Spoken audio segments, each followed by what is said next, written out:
शुक्रिया जनाब स्पीकर साहब। कट मोशन जी जनाब स्पीकर साहब, मेरी जो कट मोशंस है वो 9, 10, 11, 12 और 13 पे हैं।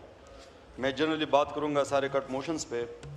जनाब स्पीकर साहब, अगर हम देखें ओवरऑल बजट को, तो ये बजट अगर मैं ये कहूँ कि ये प्रोग्रेसिव बजट नहीं है, उसके ट्रेंड से लगता ही है कि एक रेग्रेसिव और ऑस्टेरिटी ड्रिवन बजट है। जनाब स्पीकर साहब, इसमें सबसे पहली कट मोशन पे मैं बात करूंगा, जो पब्लिक सेक्टर डेवलपमेंटल फंड है, इस बजट में तकरीबन इसमें कटौती हुई है 20% की।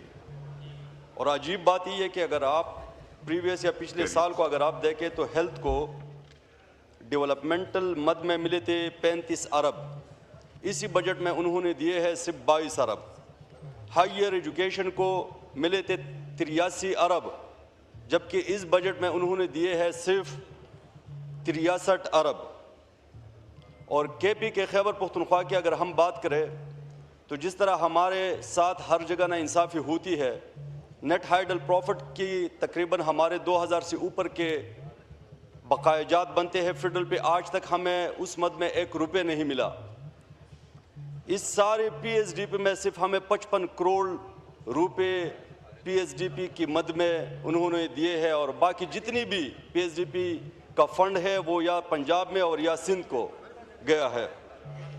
जनाब स्पीकर साहब, सबसे इम्पोर्टेंट सबसे अहम बात इसमें यही है कि चश्मा राइट बैंक कनाल जो हमारा हक है, और जो हमारा हक सिर्फ आज से नहीं है, ये 1991 में जब इरसा बनी थी, इंडस रिवर सिस्टम अथॉरिटी, तो वहाँ पे हमारे साथ ये वादा हुआ था कि एक मेगा प्रोजेक्ट हम हर सूबे के लिए बनाएंगे।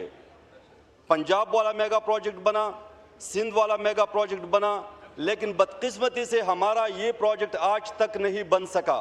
और इसी वजह से 34% जो हमारा पानी है वो इस्तेमाल कर रहा है लोअर राइपेरियंस, जिसकी मद में हमारे बनते हैं तकरीबन 126 अरब रुपए विफाक पे, जो आज तक विफाक हमें नहीं दे सकी, विफाक हुकूमत हमें नहीं दे सकी।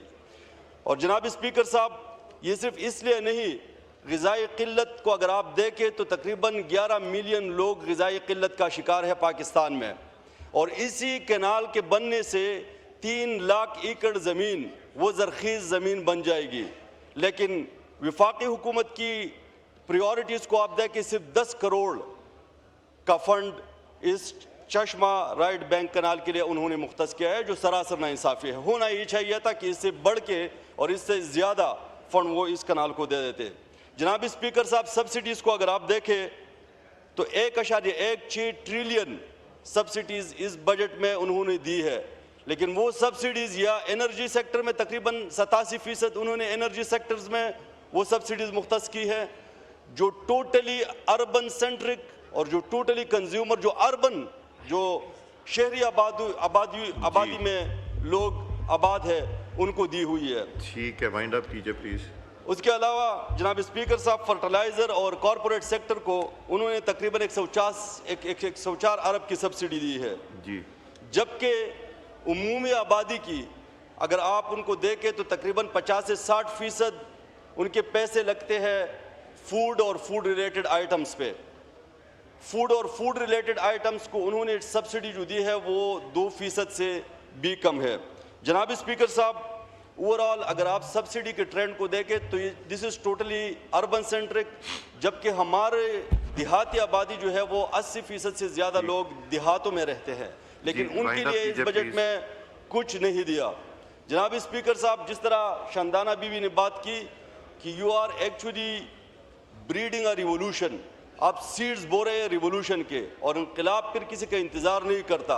जब लोग उठेंगे, और लोग ज़रूर उठेंगे, क्योंकि गरीब गुर्बत अगर बलूचिस्तान में 60% है, तो वो जो गुर्बत पावर्टी एलिविएशन के लिए फ़ंड जो मुख्तस है वो 80% उन्होंने पंजाब में और उसकी डिसबर्समेंट हो गई है।